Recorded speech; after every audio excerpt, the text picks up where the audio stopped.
Good morning, everybody.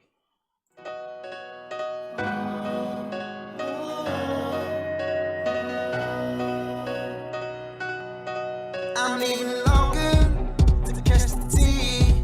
My destination, Blueberry Street. Yeah, I'm in Boston, and it feels so good. I'm so excited, I got my tickets to see the Pats play, and then the Celtics, and a Fenway game, and it feels so good.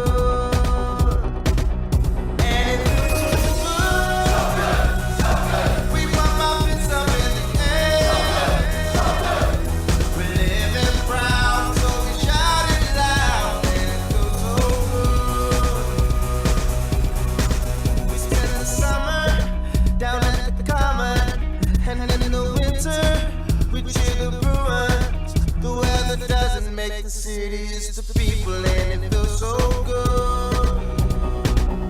And it feels so good. We pop our fists up in the air. We live in proud, so we shout it loud. And it feels so good. And it feels so good. So we never really care. And we work all day.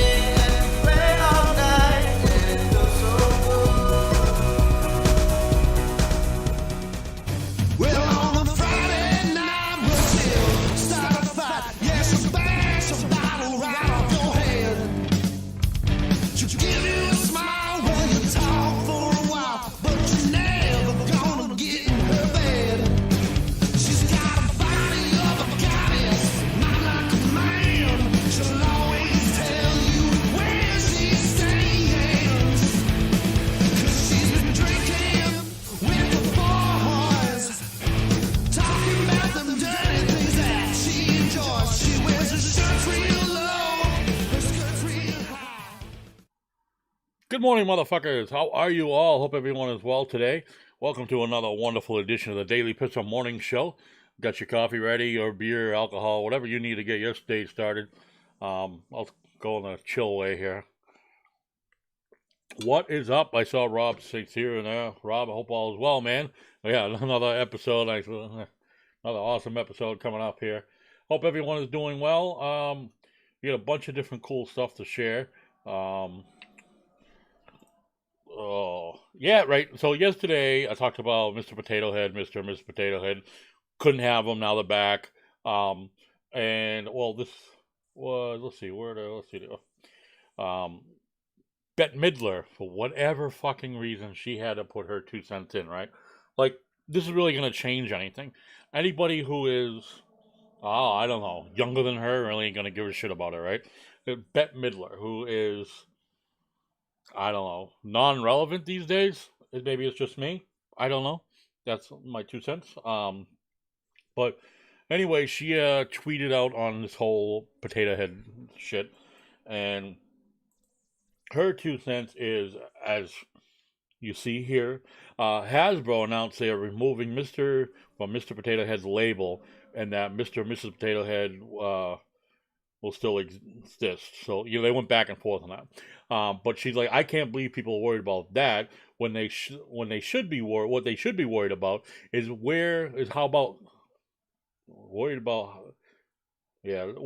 you store a bunch of the dismembered parts in the potato's ass. Because you know how in the potato head you put it inside, you stuff it up the thing's ass, right? On the back, on the butt side is where you put the stuff inside the potato. That's what she's worried about. That's what Bette Midler has an issue with. She takes an issue with that you take all of the eyes and lips and whatever and you stick it in the potato's ass.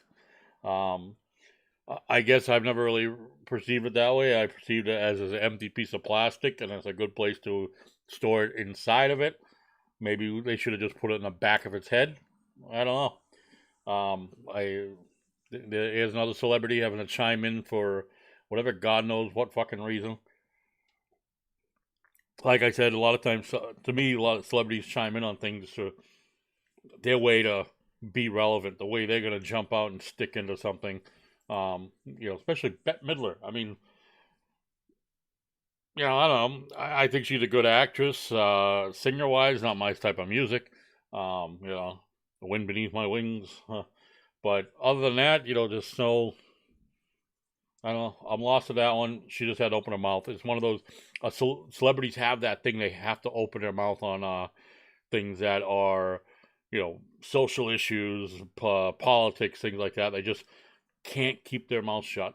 And I think as a celebrity they should keep their mouth shut. And why? Because if you're a celebrity and you enjoy a very nice, strong fan base, you want to keep that. And by keeping that strong fan base is because you're not taking a political or social side or whatever, because you have so many fans, everyone sees things differently. So as soon as you choose something that is a huge divider in our country, in everyday society, you now alienate about half of your fan base. You're now like, oh, I don't like her or him so much anymore.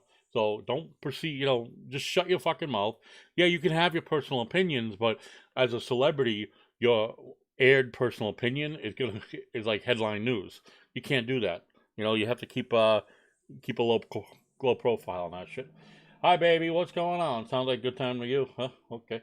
Oh yeah, stuffing things in the ass. Oh my gosh. But oh my god, now you just made me lose my thought. Anyway, but that Mr. Potato Head, the Bette Midler, that is what her issue is. She just she could not contain herself on that and had to point out the fact that we should be more concerned with where we store a bunch of the dismembered parts of Mr. Potato Head plastic, and it's just the way people put things together that's really fucked up in life, I guess. I don't know.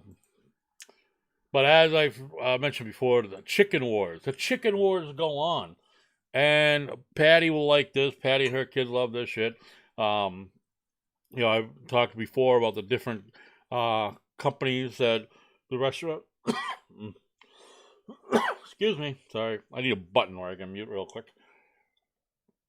The chicken sandwich wars, where many of these restaurants are competing. I think a lot of it has to do with Chick-fil-A.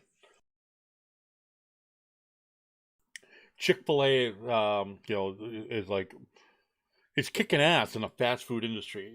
Chick-fil-A kicks ass. It's the most profitable fast food chain out there, and it's probably also one of the smallest. It gets bigger and bigger every year, of course, but they're very strategic. And I'm not sure if you're familiar with the way it works. It's like, unlike a franchise, say a McDonald's or a Burger King, where it's probably a little easier to get, expensive, but if you have the money, you can get one. With Chick-fil-A, it's not all about money. And with Chick-fil-A, you cannot be a business owner that owns like 5 other businesses. You can only own and operate a Chick-fil-A. And then if your restaurant, your location is in like a top 1 or 5%, whatever it is, in the top tier of the company, then you could be considered for a second location.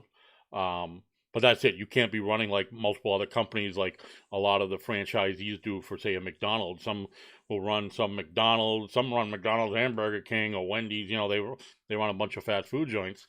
You can't, but with Chick-fil-A, you cannot do that. It basically, your owner operator, do you really own a Chick-fil-A? There's a huge question there, but it's similar to like a McDonald's, really. So, like, as far as, when you open up a McDonald's restaurant, there's a huge investment, but ultimately McDonald's still owns the land, the building, because you basically finance it through them. It still costs you an arm and a leg. It's just very expensive. But with Chick-fil-A, it'll cost you at least $10,000 to buy into the franchise agreement. And Chick-fil-A will kind of basically finance the whole operation. You get anywhere from like 4 to 7% of the sales takes, depending on depends on how well your restaurant does. So obviously, the more your restaurant does, the better you do. Owner operator could make about $100,000 a year, pretty good money. But it's not the money people think of with other restaurants, but they do work well where it allows the owner, to continue to build up, and they can, obviously, the more they make, the more they earn, right? So, but anyway, that was Chick-fil-A, a huge, such a big difference as far as the company being so successful. Each year they only open another, shit, I forget it was. I read the whole story. 40 to 60 new restaurants, where they get about 20,000 applicants every year for a franchise. And so, to get one is like winning the lottery. And it doesn't, not everyone is required to have like some business experience. You just have to have some type of unique quality that makes it qualified for it. Which I found was neat. That's why I'm sharing that. Sorry. But then we'll go into the sandwiches. I got the top 23 sandwiches. And who do you think's at the bottom? Any takers on who do you think the bottom is? Um, well, I'm going to let you know right there. I'm going to put it up on the screen over here. Let me take that off, and then we'll put this up. There you go.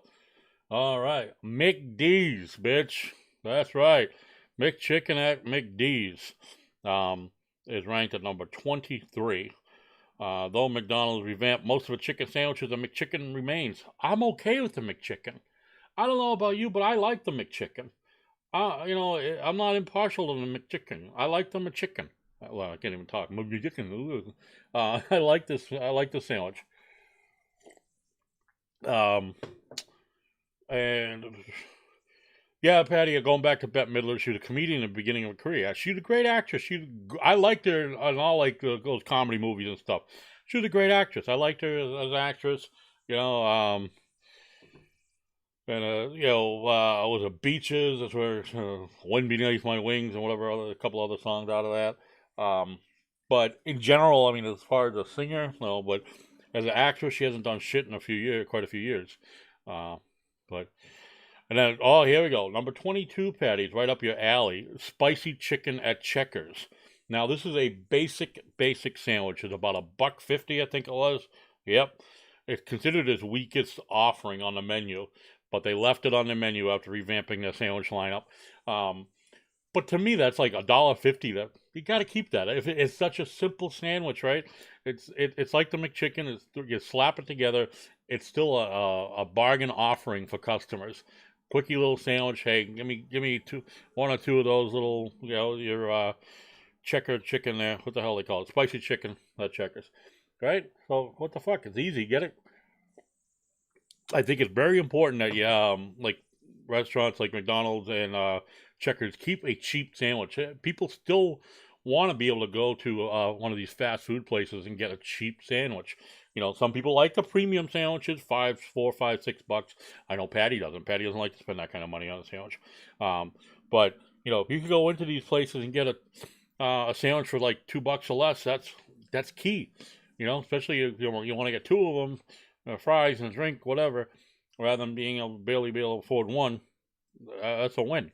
And now the crispy chicken sandwich. I haven't tried this one yet. I might have to try this one soon. Crispy chicken sandwich at Dairy Queen. I have not tried that. $5.39. They're saying it's actual piece of chicken instead of a chicken patty. But as they say, it's tough and bone dry. I wonder if that's a cooking issue. But I don't know. Anybody ever had one of those? The original. Now this is a favorite of mine, and I don't know why it just is, but the original chicken sandwich at Burger King. I think more or less because of the shape of it. It's kind of long, so it's makes you feel like you're getting a big sandwich, but it's really not that much bigger. It's probably like 30% bigger than a chicken patty, right? So, and it is a chicken patty, and it's $5.36 on average, $5.36. So it's like $5+ or whatever Burger King you go to. Does that add much excitement? No, it's it's just lettuce and mayo. I always get a cheese on it. I think it's good. It works for me. But hi Lisa, how's it going?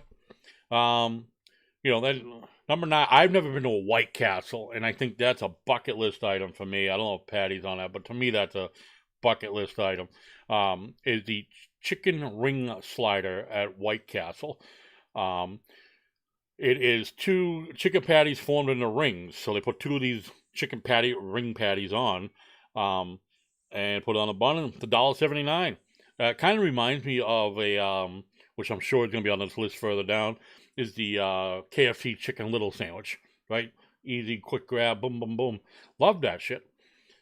Uh, Classic crispy chicken sandwich at the Sonic Drive-In. Love Sonic. Only been a couple times. Been one here nearby in Connecticut, I think it was, or Rhode Island. I forget, Connecticut or Rhode Island with Patty. And then years and years ago in Mississippi, my first exposure to it. But they have a crispy chicken sandwich. This is a little over $6 at Sonic, but I wonder if that's a good one. I have to try and see if that's really good. It says it's juicy, but lacks excitement, much other excitement. It's a chicken sandwich. I don't know how much excitement you're going to get on this chicken sandwich from the author in this article here. How much excitement do you want on a chicken sandwich? Now, you can get the excitement through like things like a hot sauce like Patty likes, or barbecue sauce or mustard, something like that. But that is not the way. If you go to rate a food like this, you don't want to rate it with condiments. You want to know, yeah, all right, does it have the lettuce and tomato on it, or cheese? Yeah, that's it. But as far as your condiments, dressing, sauces, whatever you want to put on it afterwards, that's up to you. You want to know how the chicken tastes just as is. The basics, the way it comes. How's that? Okay, is it good before I have to put any stuff on it? Because if it ain't good, and I just got to lather all my shit on it anyway to cover it up, then it wasn't that great of a sandwich. It needs to be good at the beginning. And then 17, right back to White Castle, the chicken breast slider, $1.89. It's a chicken patty, but it's $1.89. So it's a single slice of cheese. Oh, the slice of cheese, that pisses me off. You ever get something with cheese at McDonald's? McDonald's, like, on most of the stuff, they put like half a slice of cheese. What's just half a slice of cheese stuff? I read it, and I actually researched it once, and it said the reason they only do a half a slice of cheese is for flavor, because with half a slice of cheese, the sandwich still tastes better. I completely fucking disagree. That doesn't make any sense to me, because if at some point when I go to bite into that sandwich, I'm going to have a full mouth round or whatever of cheese, like there was a full slice of cheese on there. Problem being is I'm only going to get a few bites of what should be like 5 or 6 bites of cheese, right? That's the only difference. To me, it's cheap. It's a cheap way of only having to put half a slice of cheese on there, and saving money on fucking cheese, which McDonald's uses fucking government cheese type shit to begin with. So, I don't know where the nearest White Castle is. I think upstate New York. Upstate New York, I think is going to be the closest White Castle. The crispy chicken sandwich at Burger King, had it once. It was all right. I thought it was kind of dry. It is also $5.50 or $6 on that sandwich. It is juicy, but it lacks crunch. I would agree with that. Like I said, I've had it. It's all right. It wasn't worth the $5.50 or whatever it was I paid for it. And then there's the spicy crispy chicken sandwich at Burger King. Same thing, really. The only thing is the spiciness is what gives it an edge over the other one. Still about the same price, a little more. I've never been to a Hardee's. Hardee's would be on one, and I think Patty has talked about that before. Hardee's would be a nice trip. Yeah, Lisa, that would be a good road trip, finding a White Castle. But the chicken filet sandwich at Hardee's comes up into number 14. It made it back into the top 10 in a previous survey. Bumped down slightly, but still doing pretty well there. It's crispy and juicy. But they also say it's time for Hardee's to revamp this one. I don't know if it's still doing well in sales. You don't need to revamp it. It might be the same to you. You might try it again a year later. Oh, it's good like it was last time, but nothing special. But it was nothing special for you the first time. But guess what? It fucking sells. The company is making money off of that. If the company would decide to, hey, you know what? Let's try out a new sandwich. Let's stop producing these chicken, and we'll produce out another one. We'll, spend $100,000 or revamp the system, come out with a new one, bring in the new one, and it's a flop. Now they got to backtrack and bring out the old one again, which then you may never recover from, because then people remember that the fucking chicken sandwich sucks. I'm not getting another one. So, yeah, you got to be careful on those things. If sales are good for it, there's no need to change it. You change it when the sales are struggling. Classic Mother Cruncher at Checkers. Now, never been to a Checkers. There's one in Marlboro, I think.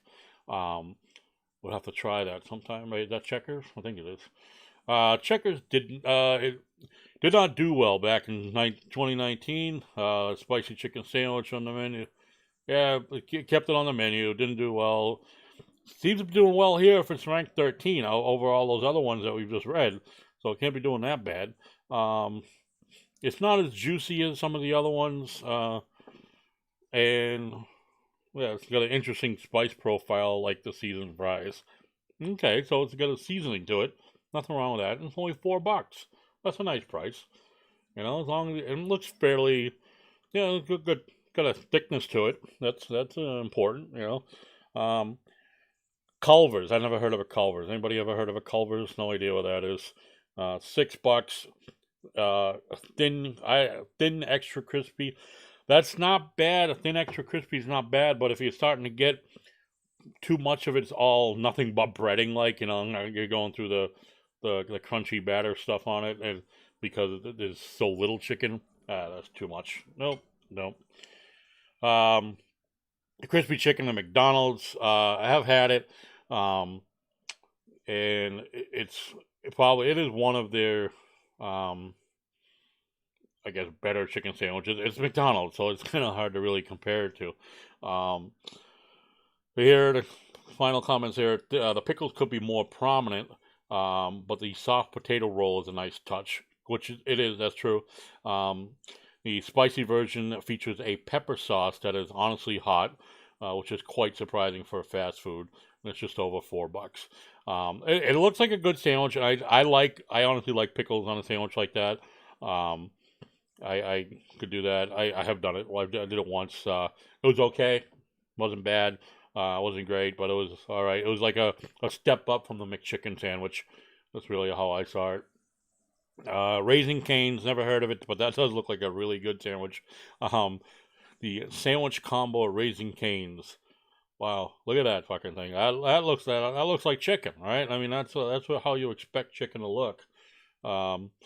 And a chicken slinger. It's not bad. It's a little over $7.19 with fries and a drink. It tastes like 3 great chicken fingers on a bun. Okay, so that's not bad. The chain uses 3 tenders instead of a large piece. Okay, you can do that. 3 tenders on a roll. All right. Never heard of a Raising Cane's, but if I ever do cross one, I'll use that. That does entice me. They have looks like some type of a sauce on there though. See that like a sauce? But probably must be for this seasoning. Classic chicken sandwich at Wendy's. I've had it. Not a big fan of it. I think they could do better. Wendy's released a new version. This is a new version a few months ago. The differences are slight, right? Not much of a difference. Moderately juicier and crunchier tasting. So it's good comparison. More like a standard update to software. Yeah, it doesn't change much. Just a bit of a fresher taste, I guess. I don't know. Nothing exciting there. Deluxe crispy chicken sandwich at McDonald's. I've had it. It's similar to the other one. Like I said, it's just a fancier McChicken, and overpriced at that point to simply add lettuce and tomato. I'll never understand McDonald's pricing points. Just ridiculous. And if you like chicken, you talk about chicken. You go chicken nuggets. It's mind-boggling. Like my kids, they stuck on McDonald's. I would all day take them to Burger King. Why? Because you can get 10 nuggets for $1.49. $10 chicken nuggets for $1.49, and I like the Burger King nuggets, so not bad. Opposed to the with a $4 or $5 for nuggets at McDonald's. Uh, the spicy chicken sandwich at Chick-fil-A. Now I know Patty's had this one; she likes it. This is a Chick-fil-A is a popular one between her and her older son. I do like Chick-fil-A. I've become a real cheap bastard in many ways. Um, and well, just getting a sandwich, it's not bad, but then you got to get a sandwich. I like to get the sandwich. I like waffle fries and iced tea. So, all said and done, it's like, what's that, like 10, 11, $12, depending on what the sandwich is. You can end up spending like $12 on one person, right? And so it can get pricey. I like to go for their McChicken. I would get like 2 McChicken sandwiches and iced tea and be out of there for like less than $4, and be a happy little camper. So, that's what I compare everything to. And I understand that. Like I've always been the type, and Patty knows this, where I know cheapest isn't always best. And I know that paying a little more for something better is worthwhile. But sometimes with certain things, like especially these chicken sandwiches, like I said, some of these McDonald's chicken sandwiches are nothing more than a added flair of the McChicken sandwich, so that you can get for what is it, $1 or $1.49. Well, why am I going to pay $4 or $5 to have lettuce and tomato on it? I don't need that. Just give me the fucking chicken sandwich I'll pay for 30 cents for the cheese and be happy. Spicy chicken sandwich at Wendy's. Wendy's does it all right. Like I said earlier, it's all right. They have historically have had good chicken sandwiches. They grilled chicken used to be really the best, but this is all about more or less crispy chicken. The only offer that tasted even remotely spicy, so it's not that spicy. Still $4.69, so close to $5 around here. Spicy chicken, Wendy's McChicken. There's a Raising Cane's in Boston, Calm Ave. Oh, all right. The original chicken sandwich at Church's Chicken. Now, I've heard of Church's Chicken, but I've never seen one. And I know Patty is wanting to go to one, so that's another one to have to hunt down. And this is ranking at number 5, so it's going to be pretty good. The most improved fried chicken sandwich goes to Church's Chicken. The chicken is hand-breaded and fried to order. There you go. That's now you're getting the fresh shit, not something that's sitting in the cabinet over at McDonald's there. Just sitting there for an hour, 2, 3, 4, 5 hours. And it results in a meat that is abundantly juicy. Now that's what I'm talking about. The crackly crust is light and remarkably not greasy. Perfect. And it's about $4. We gotta find a Church's Chicken, Patty. Chicken sandwich at Chick-fil-A, as mentioned above. It's one of the popular sandwiches, obviously. This one is $3.75. I don't know. Out this way, a lot of the Chick-fil-A sandwiches are around the $5 mark. Maybe I'm wrong. Patty or somebody else can chime in. I'm pretty sure it's a Chick-fil-A is more of a $5 chicken. $3.75 maybe down south. The KFC chicken sandwich at KFC. I could do that. Rank number 3 obviously is pretty damn good. I can't remember. I've done the chicken little, like I mentioned, so it's pretty good. It's a great little snacker. You get a couple of those. You can make lunch with it. I used to do that. I get 2 of those little bad boys, and I love the biscuits. A biscuit and an iced tea. Boom, I'm happy. But the KFC chicken sandwich, I want to try that. And this one's only about $4. And it's clearly modeled off of Popeyes. Thick cut pickles to add to it. They also have a spicy version. I don't like the spicy. Patty does. But again, whether it be a spicy version or you like barbecue or whatever else on it. Some people I like honey mustard sometimes. But you have to have the chicken first before you put anything on it. That chicken has to be good.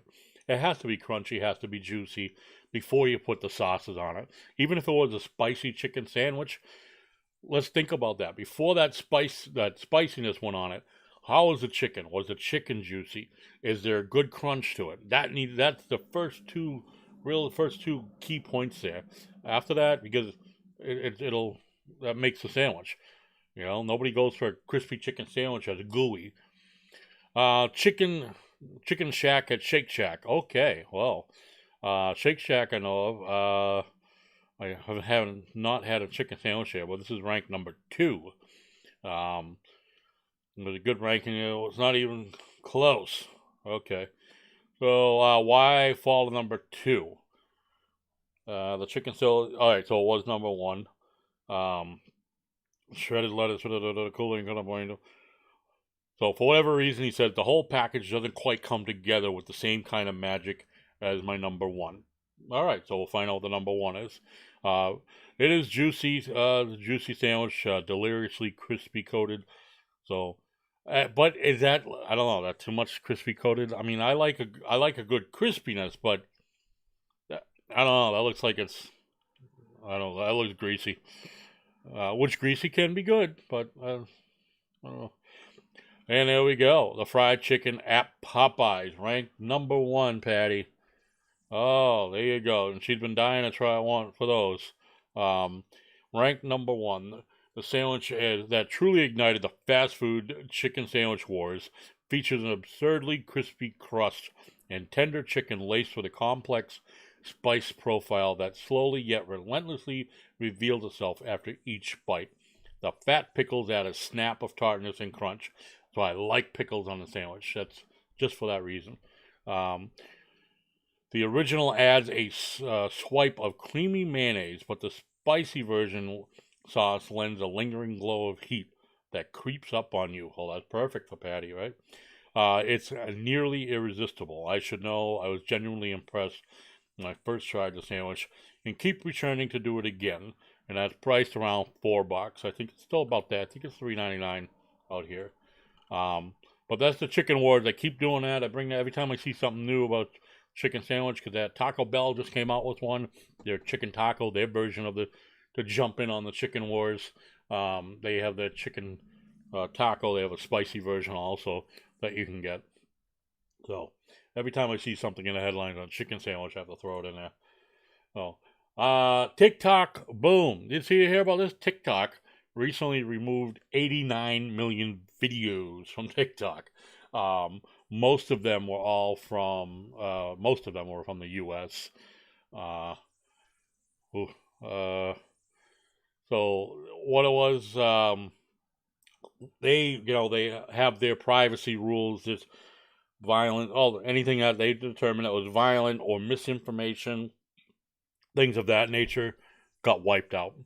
So they wiped out millions of videos. And I also noticed the other day I played this video by Madge and Biscuit to check out their Facebook page. Madge and Biscuit, a duo, a male and female drag queen. Drag queen, is that what you call it? King, you call them. But anyway, they're hilarious. They could do these quick little, 30s, anywhere from 15 to 30-second videos. And then they do a podcast as well. They're funny as fuck. But they had a bunch of videos. So I was going to pull up a new one today, went to their Facebook page, and most of the videos are done through TikTok, and then they post them everywhere else because they're all over Facebook, Instagram, and all that. But they do the video through TikTok, and then I'll post it. Well, I went there to the Facebook page to pull them up, and a shitload of the videos are gone, and that would be because of the TikTok cleanup. Anything that they found offensive, they include, safety, minors, violent or graphic content, illegal activities, regulated goods, suicide, or dangerous activities. Part of their latest transparency report. They went through it, wiped them all out. So like I said, it was 89.1 million videos. But while the majority were from the U.S., the majority being actually like 11 million, all from all different countries. 8 million from Pakistan. Jesus, I can only imagine what they were putting on there. 7.5 million from Brazil, 4.75 million from Russia, and Indonesia was around 3.86. So those are the top. Um, yeah, I wonder what Pakistan was posting that they got most of theirs wiped out. But I just wanted to put that up there. People, oh my God, what are they doing now? To tie into that, I have. Well, we'll have to wait. Hold on one second. The Wicked Pissah Show. Bumpa, Byron, and Patty Cakes. No bullshit talk radio. Wicked cool. Wicked funny. Wicked Pissah. This rock star with no fame, the way it is for everyone. That's right. The Wicked Pissah Show will be on again Friday night. This Friday. 2 days, March 5th. The Wicked Pissah Show will be on again. Finally, after it's like a 3-week hiatus. But yeah, schedules are always a conflict there. But the 3.5 of us will be there. The 3.5 of us, myself, Patty, Byron, and the Invisible E, she will be with us as well. So it'll be a good time. So check that out. So after that, we go to Later Alligator. This guy needs to fucking go. All right, I don't know who you've heard so far. Andrew Cuomo, the governor of New York. The guy just needs to walk because he's doing a complete fucking disservice to the memory of his father, who depends who you talk to. Oh, good, not good, whatever.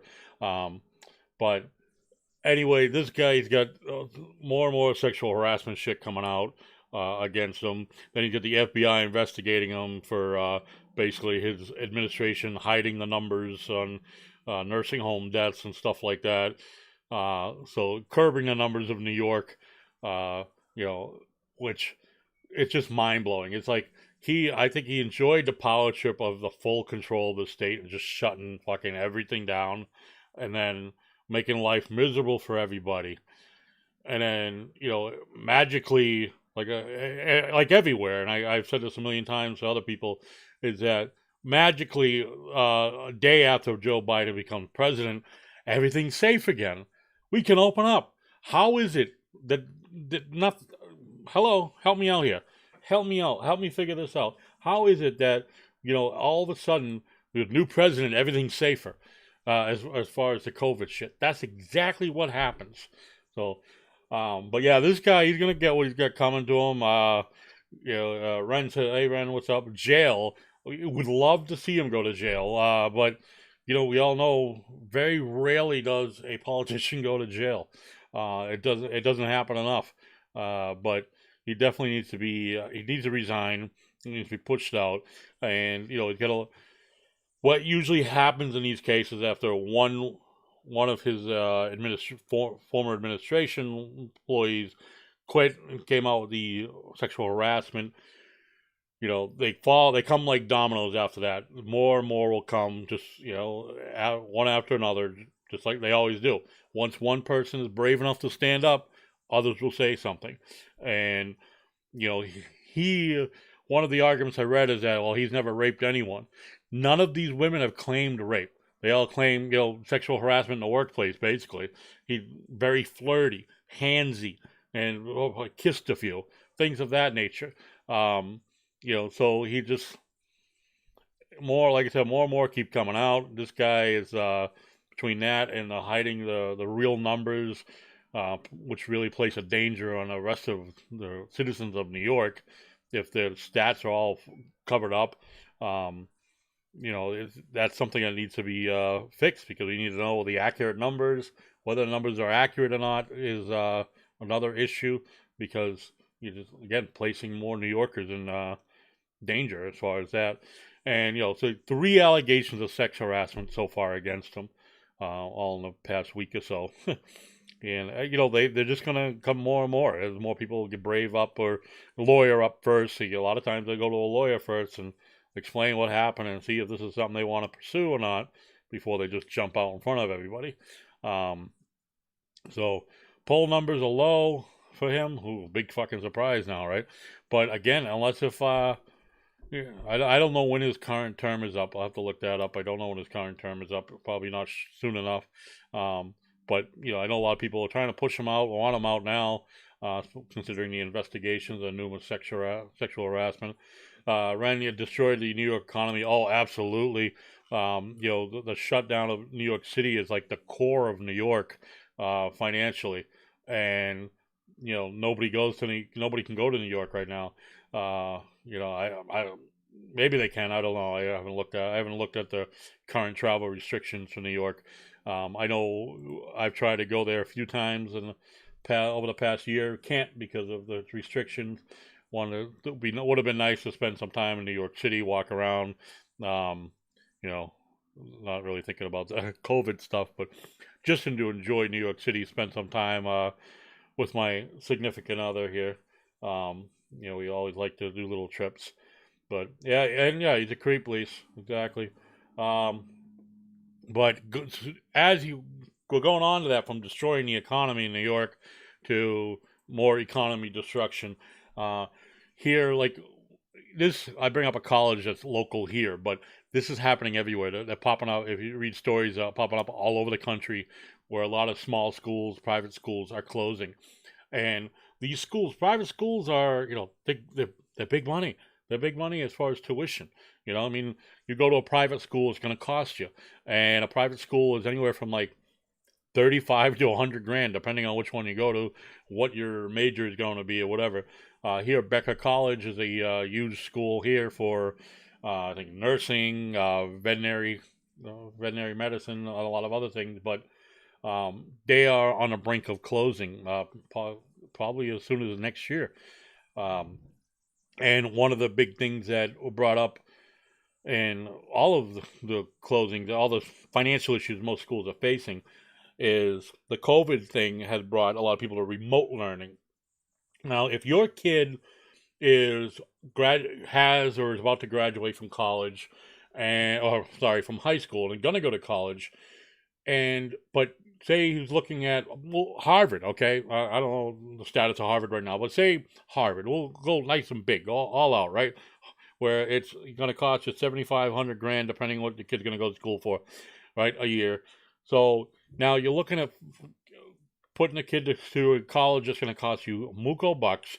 Maybe you can afford it, maybe you can't. Even if you can't afford it, let's say you can't afford it, but the school is in remote learning right now.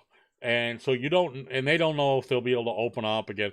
Are you going to enroll your kid into a school you're going to pay through the nose for him to sit down in the fucking basement and, go online and learn? No. Why would I want to send my kid to any private school where I got to pay some serious dough to sit at home and learn, when he or she can do that online through a community or state school? Now, you can sit there and argue, well, it's a better education. How is it a better education if they're sitting in front of their computer learning the same stuff they're going to learn at a state or community college? Because whoever the professor is, it's online, right? And they're just going to give out what you need to do for work, boom, boom, boom. That's all you're going to do. Most of your shit's done online. That's what I want to know, is if you had your kid going to college right now, would you... Right now, perfect example would be right now. All right, Christmas break, they took off the first semester. They go to college right now. Would you want to pay for them to go to a private school? You want to pay I'll even go lower, right? 35, 40 grand tuition, when they can stay at home and do a state school for, less than half that, a quarter of that price, right? A quarter of that price. Wouldn't you rather do that? Wouldn't you rather pay a quarter of the price for them to do that? And you know what you could do is, they could do that. Why not? Stay home, have them, then after a year or two and things are open up again, then for the last year or two, then you enroll them into that private school, transfer those credits, and boom. But again, transferring those credits to some of those private schools, that costs too, to accept those credits. Everything costs money. But it's just, that is why one of the reasons that they're struggling is because of the remote learning, that brings down the enrollment, because kids, are you going to enroll in school to be online? You can do that anywhere, right? So I don't have to go to, say here, Becker College. I don't have to go to Harvard University or whatever. If I'm going to do online school, XYZ University has a great online program I can get a degree for at a fraction of the price. Why not do that? So, unfortunately, that because of that, a lot of schools are going to close. Schools closing usually equal layoffs, right? Those people, there's 100+ employees at every college or university, whatever. Those are going to be layoffs, and that's the sad part of it. You know, going back real quick into social media, the other day, oh my God, Instagram, they had a glitch, a bug. They took off the likes option on posts. Now, they've done this 2 or 3 times before in the past. They only do it on for whatever reason, they do some weird test study. They'll do it. And instead of doing it on whatever targeted audience they had, it was a system-wide bug and took out the like option on all posts, which then drew the social media attention whores crazy, because then they couldn't tell if people were seeing their videos, if they liked their videos, their content, whatever it was. They were going fucking bananas over it. It's sort of that day-long glitch. They fixed it, but it was just a glitch, a bug, not a feature. They said they took the feature away. They didn't take the feature away. It was a bug that fucked things up. And so they killed the media attention. What's the nicer word for it? Influencers. Yes, not the attention whores. The social media influencers went bananas because the influencers, they make money, right? They make money. That's their way of social media advertising, right? Online marketing, all that shit. That they make money, promoting some type of product or service, like through their videos, whether you realize it or not. So when they can't see the likes on that, they should have still been able to see how many people viewed it or saw it. But the likes that's a key thing too, to know if they're producing a good enough content, quality thing, whatever they're putting out. So that was huge for them. So they went bananas for it. Instagram apologized. I didn't mean to take it away from everybody. It was just like I said, a limited study test that they were focused on one, for whatever reason, one category. But then it took away from everybody accidentally. And there were several posts in regards to it. I find it kind of funny. Once Texas took away the mask, Instagram took away the likes. Please, Lord, I can't take any more. The Instagram influencers, because people can't see the total likes, is a picture of the Joker on the floor crying. Let's see if we can show that here.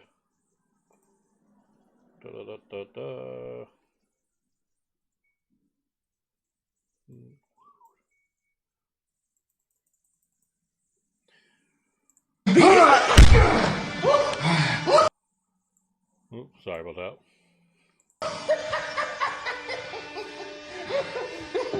You have nothing to threaten me with. Nothing to do. So that's supposed to be influencers versus Instagram. Okay. But yeah, that was just a quick social media gab there. Instagram had a little breakdown on likes, and people fucking went bananas about it. Oh shit. And I could see, like I said at first, the social media whores were all upset about it.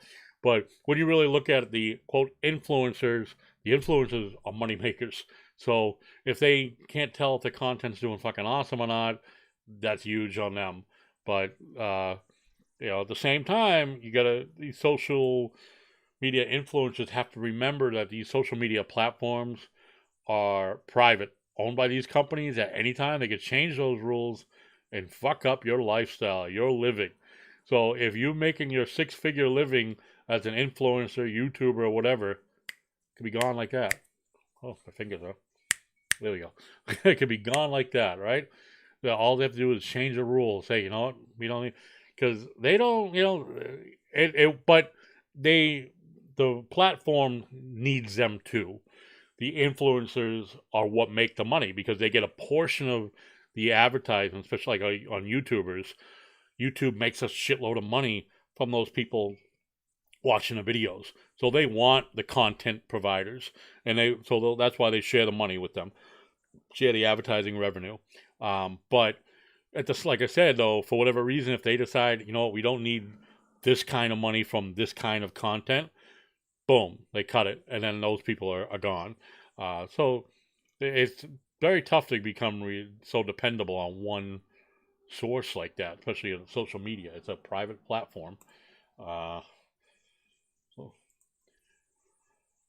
But going back onto the schools because of COVID, there's a shitload of stores closing, and you know what? A lot of people already know Sears and Kmart are gone. So right now, my understanding from what I know of is that Sears and Kmart, Sears has 36 stores remaining. 36. They used to have over 500. Kmart is down to 30 Kmart locations. So to me, that's the writing's on the wall. They're done. They are done. And then also several other companies have reported they'll be closing soon, or at least some stores, which a lot of times when you make an announcement to close a large group of stores, very rarely does a company come back from that. It just continues until they close.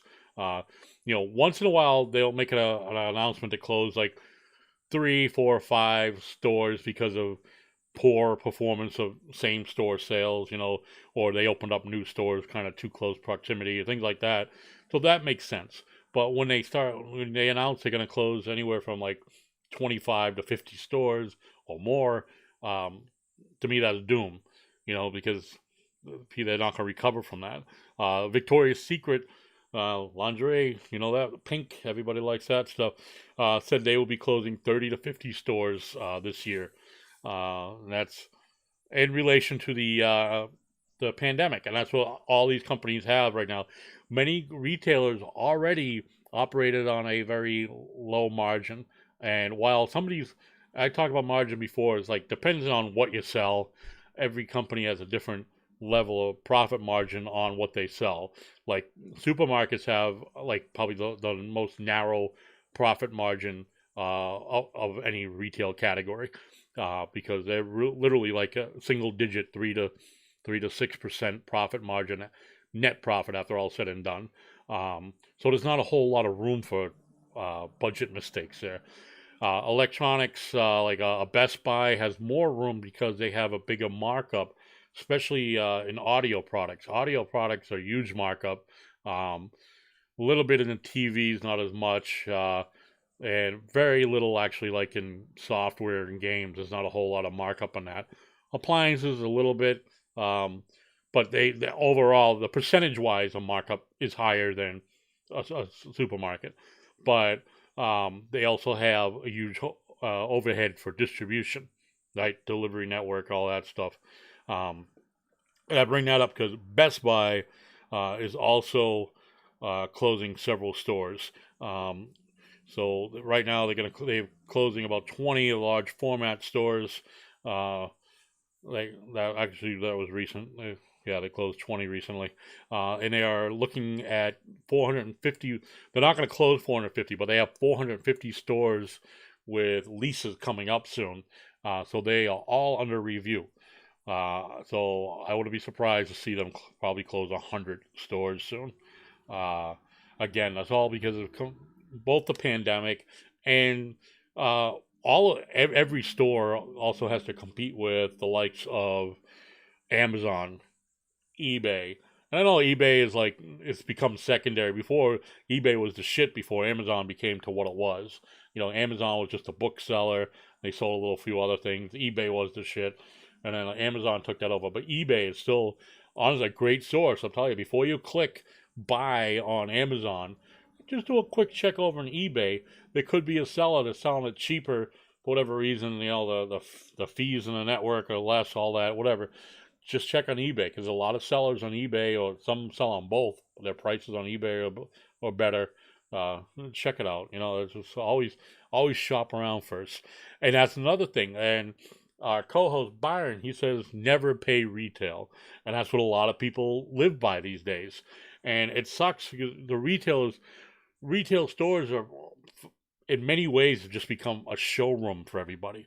We'll go there, and I'm guilty of it. We go to these stores, boom, boom, boom. Oh, that's awesome. Look online real quick. Oh, I can get that on Amazon for $20 less. I'll go there, right? So that's what ends up happening. And at some point, places like a Best Buy could compete better with Amazon if focuses more online. They do great online business, uh, and it's the brick and mortar overhead. Those stores are expensive.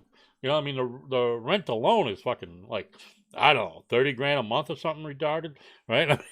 It's the rent alone is uh extremely high. Then you have, don't forget, the electric bill. The electric bill for a business, commercial business, rates are higher than a residential, and then the overhead for staffing and stuff. And then don't forget the build out. A few $100,000 to shelve and light the store, right? So the overhead for the physical brick and mortar is extremely high. So like I say, Best Buy's got to have some closings. Victoria's Secrets, a few others. I see we already know Sears and Kmart. GameStop, which they have their stock thing going, but GameStop had closed a bunch of stores too, and if anything, that's what made the those headlines as far as the GameStop stock, because that company is hurting. That company is not expected to be around much longer either. They might be now to revive the money to some degree they get from that, but it's hurting. And then because of that, remember, if not all the Macy's are gone, right? Macy's are gone. Lord and Taylor closed. And so a lot of those big stores, they're anchor stores. And those anchor stores will bring in the most traffic for shopping malls. And a lot of shopping malls are facing closure because they simply don't have tenants. And again, like I said, it's all that overhead. I mean, it's a commercial properties, high property taxes. It still costs a lot of money just to keep it open. Keep the electricity, the lights on in the mall area. So that is becoming a huge issue. A lot of malls going to be closing soon. Let me check. I know I'm missing things over here. Lots of stores replacing people with robots, right? Robotics is huge. Victoria's Secret, because we all stopped wearing bras. Yeah.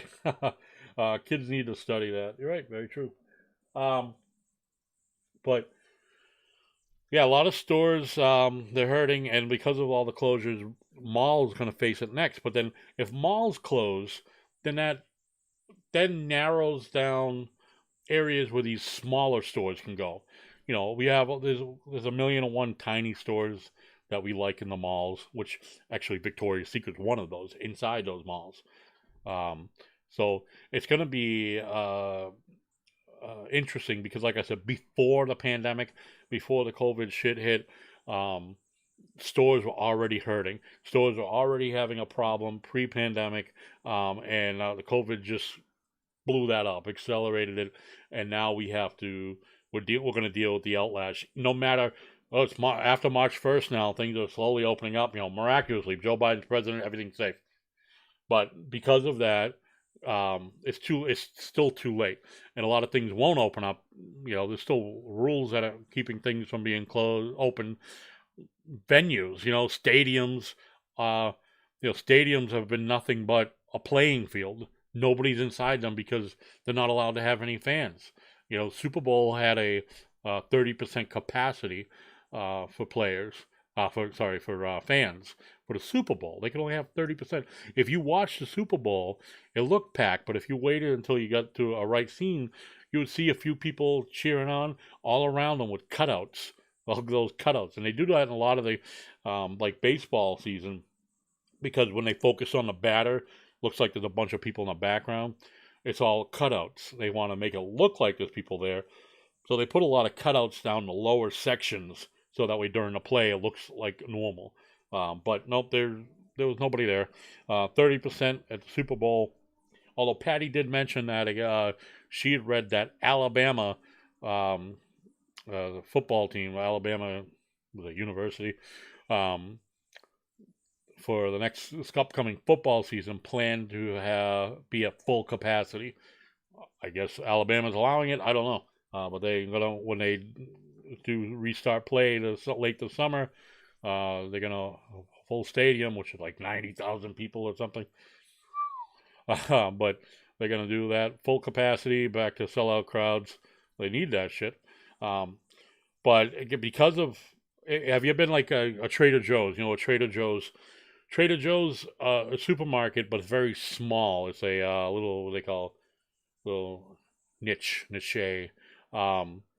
type of market, and because they're smaller, they have a smaller occupancy rate, and because of the pandemic, we've been at we're at half now, I think, after March 1st, but we were down to 25%, and most of these stores, the Trader Joe's stores are so small, there was a line around the building to go in. I like Trader Joe's, but I would not wait in a fucking line in the freezing cold, wrapped around the building to go into Trader Joe's.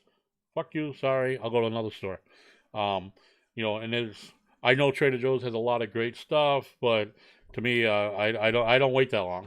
You know, I have been known in the past to go full shopping anywhere, somewhere, have a carriage full of stuff, and see a line. I don't mind waiting in line as long as the fucking line moves. I've been to places where there's been a long line, and I hadn't moved in, like, say, 15, 20 minutes. Now, if I have not moved one step in a 15 or 20 minute process, and I know that there's a huge long line, bye-bye, out the door I go. Put the carriage back. I'm not putting it back. You fucking put it back. I'm out the door. And I've done that, you know, so it's just, you know, I actually bitched online at Kohl's once, because Kohl's, it's fucking Christmas, right? I was there on a Black Friday a few years ago, and at Christmas time, there's in the store, the line I got in no problem. I'm shopping, got a carriage full of shit, and the line's all the way back, wrapped almost all the way around the store once, you know, inside and around the back.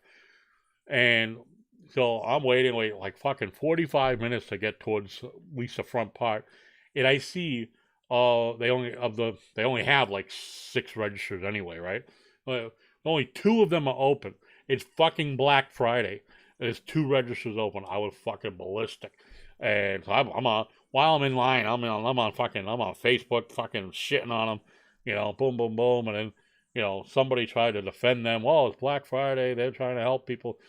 They didn't have enough people, period. I mean, I didn't see any fucking employees on the floor anywhere.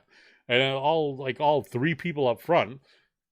So, I think a lot of these stores, they kill themselves at Christmas. And the pandemic, a lot of them killed themselves.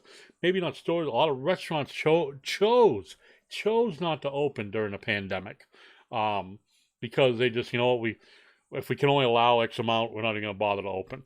Same thing with the Wayfair. Wayfair has a couple of, they had one here in Massachusetts at the Natick Mall. They had a brick and mortar store, basically like a catalog store, right? They closed. The thing's not even been open a year, I don't think. And they closed, but they were barely ever open through the pandemic because they had limited staff. They were only allowed to have like fucking 5 people in the store anyway. So to them, it wasn't even worth opening for. I disagree. I think, you know, a lot of restaurants chose not to open. Bars, some bars couldn't open without food. I get that. And, you know, a friend of mine at a bar, and they'll never open again. It's very sad because of the food. You can't open, the bar can't open if they don't have food, which is fucking mind-boggling to me. But if I went to a restaurant that had food, I could sit there, and some places made you order food, some didn't, whatever. Everybody fucking rules were different in every town. But you go and you order food, I could go there and order, I don't know, fucking French fries, right? And I could sit there and hammer back a bunch of fucking beers. But I couldn't go to my buddy's bar, order a fucking bag of chips or a hot dog that he had, and hammer back a bunch of beers, right? No, because that was against the rules. Because if they weren't serving like out of a full fucking kitchen, it didn't count, which is mind-boggling to me. So, you know, a lot of restaurants closed. bars are forced out because of that. But there were a lot of restaurants that opted not to open, which now are saying they're struggling, which to me is no, they fucked up. That's on them, and I think businesses like that should not be eligible for any type of assistance because they chose not to open. Same thing with some movie theaters when before they couldn't open, they were limited to how many they could have. They chose not to open. They could open. They just didn't want to spend the time to say, hey, your group, you can sit here. It wouldn't be hard to fucking bring an usher in to the theater and say, okay, how many for your group? For two ushers go in there and help everybody. Boom, boom, boom. Spread them all out. It's that easy. But they didn't want to spend that time, so they lose that money. So many restaurants and stores did that. They just chose not to open, and some because ownership were afraid of the COVID. I get that. Some people are really, really scared, and what a lot of people are not. Some people, I think most of the people are cautious. That's the best way to say it. Most people are cautious. There's also a lot of people who don't give a shit. And then there's just some people that are like, oh my God, the air is going to kill us all. You see those people, they wear goggles and raincoats and all bundled up and you can't even see who they are. They got goggles on their fucking face, for Christ's sakes. They're afraid to go outside. There's still a lot of people hunkered at home, won't leave their house. And I get it because some people do have, an immune deficiency, cancer, things that this would kill them if they got COVID. But the majority are not. And so some owners for businesses just chose not to open. And if you chose not to open, that's on you. That's not over. Yeah, the rules sucked that it was only at 25% or whatever at one point. But that's still 25%. Even if you own this tiny little diner where you can only fit maybe 4 people. You know what? 4 people is better than none. You chose not to open. You could have, for your 4 people, still would have at least paid for the owner, the 2 owners to be there to keep the lights on maybe, because you're still getting the takeout and stuff like that. And some restaurants actually did really well on takeout. Some just said, no, we won't do any takeout because they didn't do takeout much before. But they didn't look at, if people like your food, dine in, and they have no choice but to do takeout, they will do takeout. And a lot of restaurants have proved that they have done huge money on takeout. And of course, they look forward to going back to dine in, and then they'll get the business will continue normally. But it's all bad choices by a lot of owners. And it's just like a big company going belly up, or large chain restaurants going up, successful restaurants you see go belly up. There's no way a restaurant that, does huge business, like what was that? Used to be one in Shrewsbury. They're all over the place in the country. I think it's one in Vegas. Buca di Beppo, right? Buca di Beppo, Italian restaurant. The places, if you go in it, are fucking packed, especially like at dinner time. If you went off time, it obviously wasn't packed, but there's still people there. But at meal times, regular meal times, the place is packed. I mean, you'd be waiting at the door to get in, and the company goes belly up. To me, that's bad management, piss poor management. If you've got a restaurant or any business raking in all this dough, and you go belly up, that's bad management. It can be for other factors, like say go back to Sears and Kmart or Best Buy. When you have so many stores, it doesn't take much to start losing money because, like I said, is after all your overhead, your distribution network and shit. Once you start losing a little bit of money, then that you only have a little bit of net margin, right? So it doesn't take much to start seeing the red come in on a large chain. But when I'm talking like a smaller chain, 10 or less, or sometimes just a single restaurant that is balls to the walls busy all the time, but then they close because they went broke. Somebody wasn't paying the bills right. Somebody wasn't paying the taxes right. Somebody just fucking was embezzling money. But it all goes back to my original argument. I'm sorry, it was the pandemic is choosing not to open.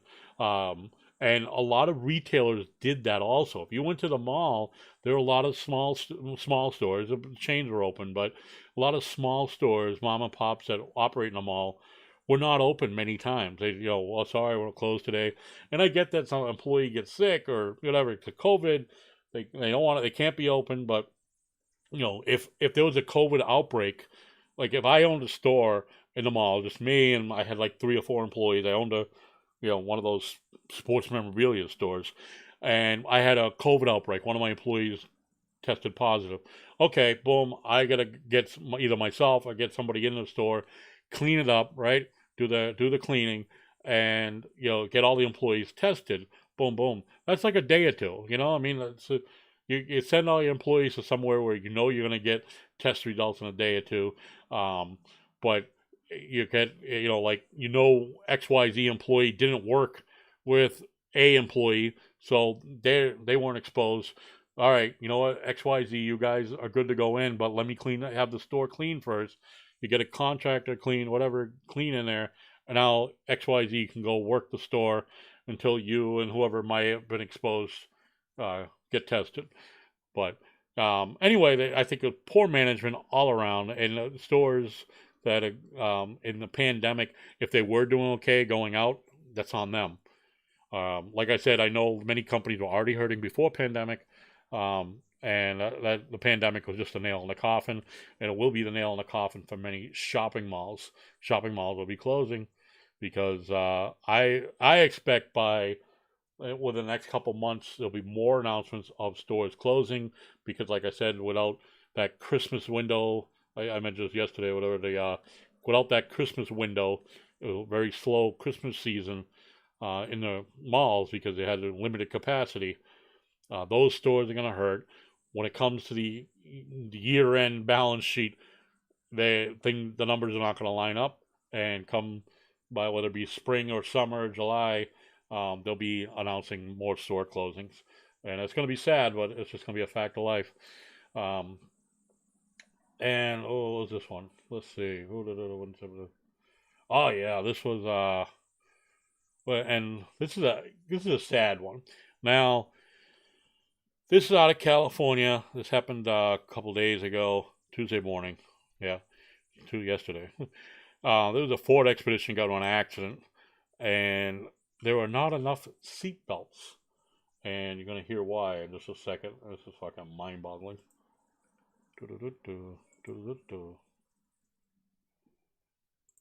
Border Division, California Highway Patrol, and I'll be giving a brief synopsis about the collision that happened today. On March 2nd at approximately 06:15 hours, our El Centro Dispatch Center received a call of a traffic collision involving 2 vehicles, which occurred on SR 115 and Norris Road. The vehicles involved were 2 vehicles now. 2 vehicles. A big rig hauling 2 trailers and a maroon Ford Expedition. The big rig was traveling northbound SR 115 south of Norris Road at an unknown speed. The Ford Expedition was westbound on Norris Road, just east of SR 115 at the intersection. At this point, it's unknown whether or not the Expedition stopped at the stop sign, but it did enter the intersection in front of the big rig. Subsequently, the big rig collided with the left side of the Ford Expedition. As a result of this collision, the driver of the big rig sustained moderate injuries and was transported to Desert Regional Medical Center, where his injuries are being treated. There were 25 occupants in the Ford Expedition, including the driver. 25 occupants in a Ford Expedition. 25. Now, a Ford Expedition, it's big. You could fit 1, 2, right? It's big. If you really squeeze them in, it had 3rd row seating, maybe 10 or 11. 25, you are packing them in like sardines. Unfortunately, 12 of the occupants, including the driver, succumbed to the injuries on scene.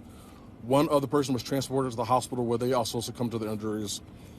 The other occupants who survived, who were in various stages, were transported to El Centro Regional Medical Center, Pioneers Memorial Hospital, Desert Regional Medical Center, and they're being treated for their injuries as we speak. Our multidisciplinary accident investigation team from Border Division is handling this collision and is going to make sure that we have a thorough and complete investigation completed. It'd be premature for me to discuss or speculate what caused this collision. What we have to keep in mind is that 13 people died in this crash. We owe it to the families and those killed and injured, as well as the 13 people died in the crash. Now, 13 people typically don't fit in a single passenger vehicle ever. The only passenger vehicle they would fit into would be a bus or an extended limousine. The public to conduct a thorough and complete investigation. Once the investigation is complete, it will be thoroughly reviewed and, as appropriate, presented to the district attorney's office. T-Mobile is upgrading its network at a record pace. We were the... All right. So I just had to share that stupidity. That's all I got, folks. Thank you for joining me for my ramble today.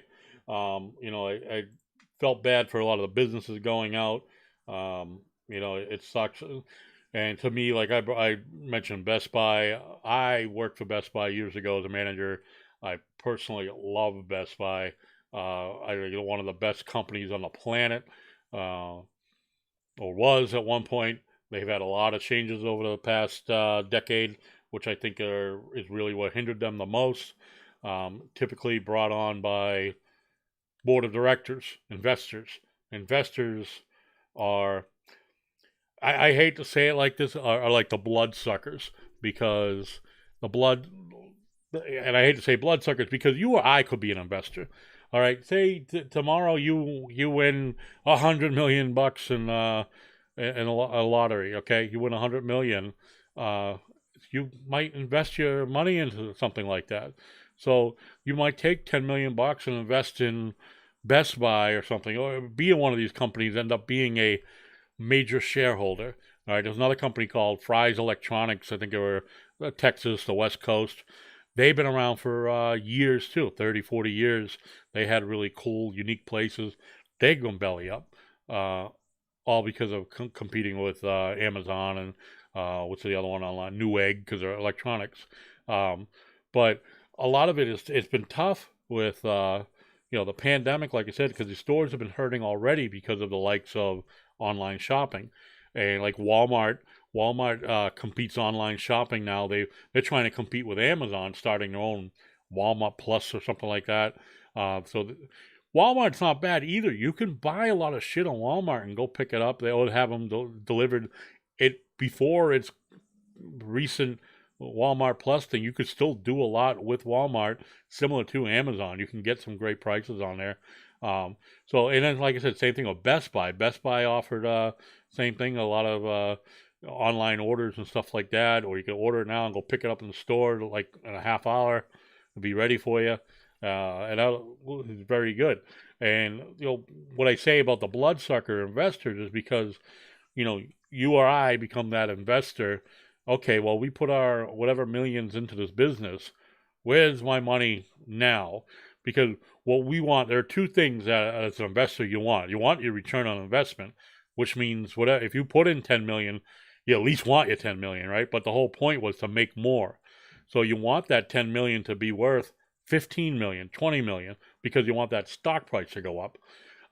Or if not, if at least plateaus, at least you keep your equity there. At least you want some dividends. You want money back, right? That's usually what a lot of companies do. Also, they cut dividends to the investors, basically profit sharing. So, the company made X amount of money. All right, so what we can do is, give $2 dividends for every share you own. When you own thousands or tens of thousands of shares, it's a lot of money. So investors want that. They want their money. And I get that. That's why I say the bloodsuckers are what changes a company. And the bloodsuckers, like I said, you typically individually, they're not bad. Like it could be you or I that a bloodsucker. But that's because we put so much money into this company. We want our money to make money, or at least hold the value. But we're here to make money. We didn't, you don't invest $10 million to sit there to be $10 million. You invest $10 million to be 15, 20 plus, or maybe you invest your $10 million to be $12 million plus some cashola every year, right? That's okay too, as long as you hold your value. But so those bloodsuckers are what changes a company, because when they get to a certain point where they've seen their stocks go up, go up, go up. All right, great.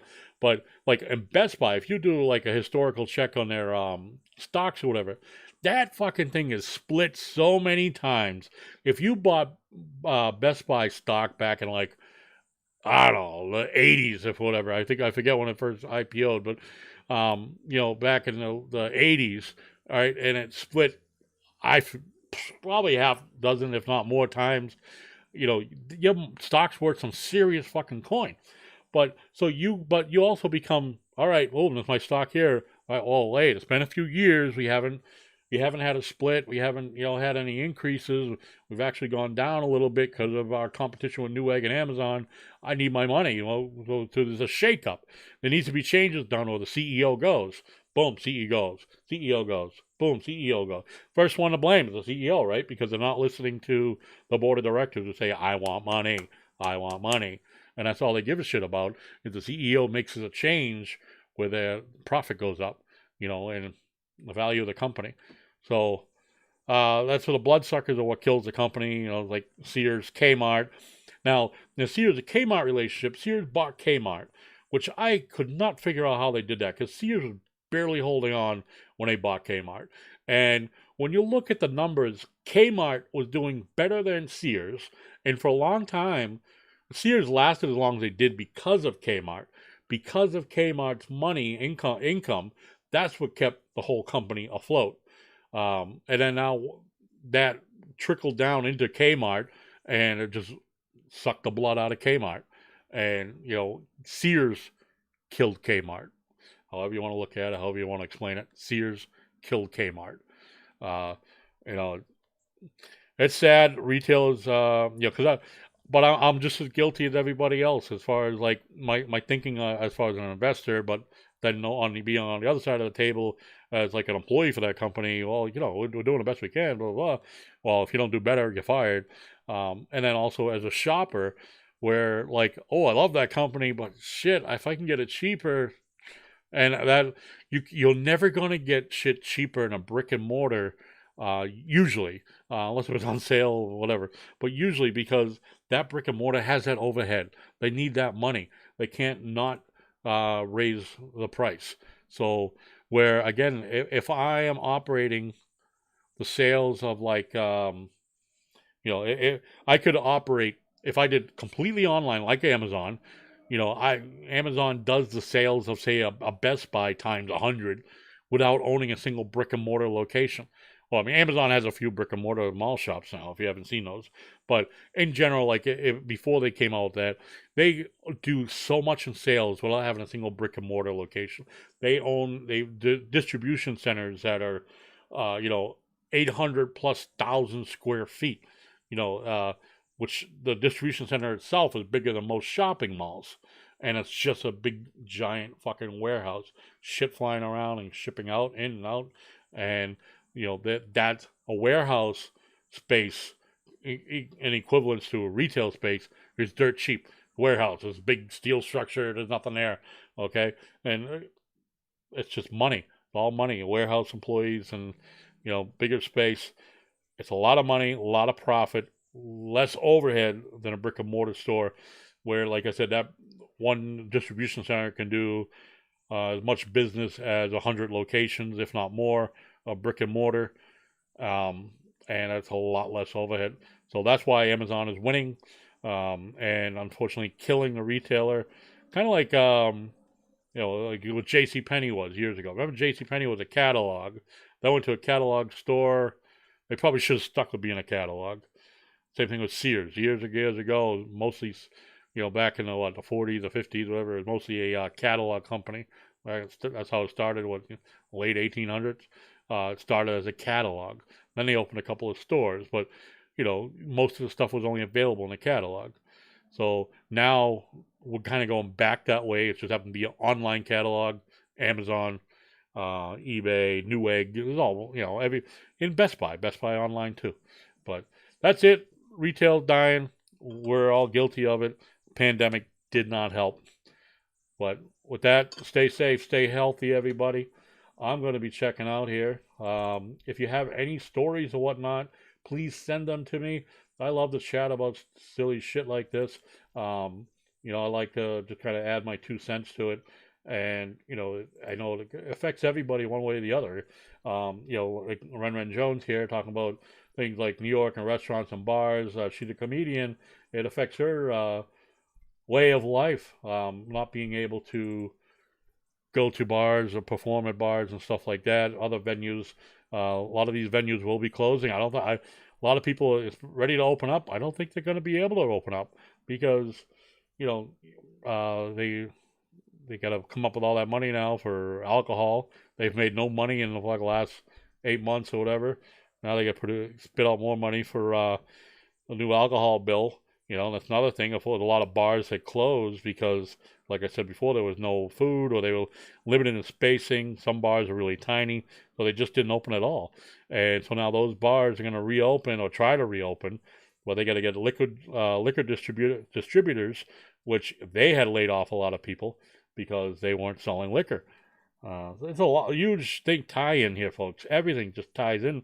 Liquor distribution, food services, all those people laid people off because business dropped.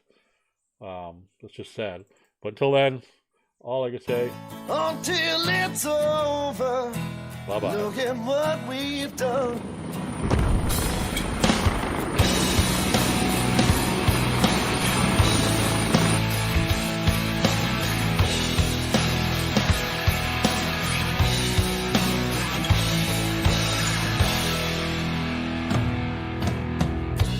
There are times when things may get too hard. Just wanna go all in just to get rid of your cards. Say the grass is greener on the other side, but you say that you don't know 'cause you can't afford the ride. Well, don't say it's over until it's over. Look at what we've done. It takes a lifetime to have such a good time. We're having so much fun.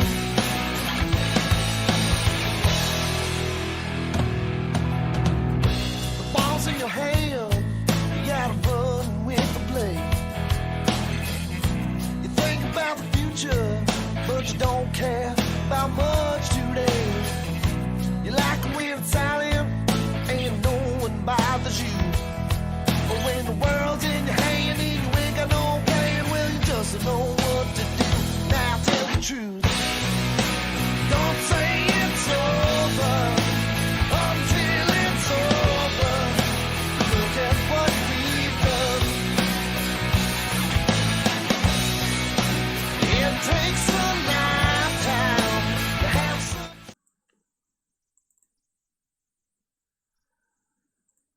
Bush, I got him at gunpoint. Okay, gunpoint 132 in Bush, covers code 3. Thanks, Ted.